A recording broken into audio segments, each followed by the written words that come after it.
Welcome back to How It's Made. Later, we look at harps. But first, gold is one of the softest and most malleable of the metals. It can be pressed extremely thin, crafted into shapes, even drawn out to form a fine wire, and all without breaking. Gold isn't affected by water or oxygen, as many metals are, so it doesn't rust or tarnish either.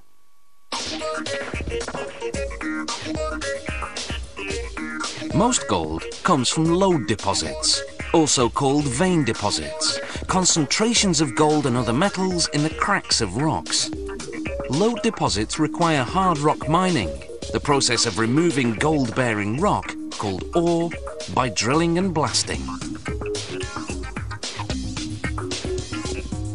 Miners descend more than half a kilometre underground. There they drill holes for explosives using what's called a long-hole air drill.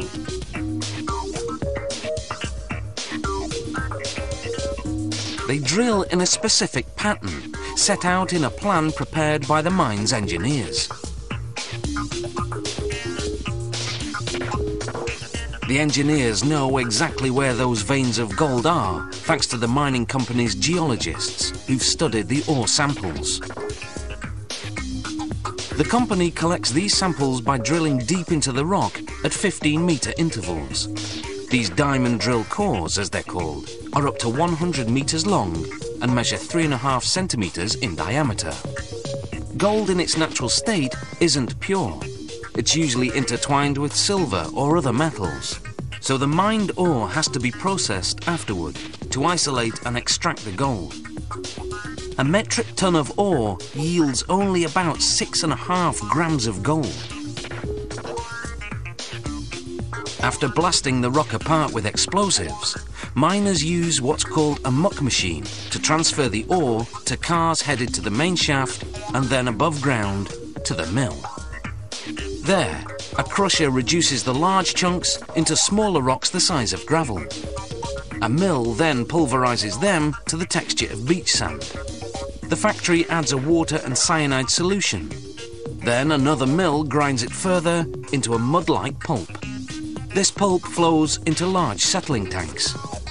The wet solids, being heavier, sink to the bottom. The water at the top drains to another area. Workers transfer the wet solids to an agitation tank and blow in air.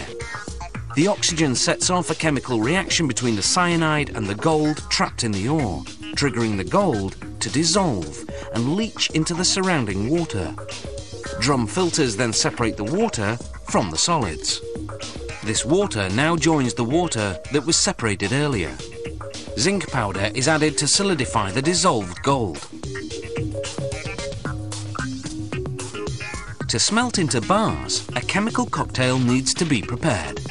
Manganese dioxide, fluoride, silica flour, borax, and sodium nitrate. This mix, called flux, will separate the gold from the impurities. It's poured into the smelter, whose temperature is at 1,600 degrees Celsius.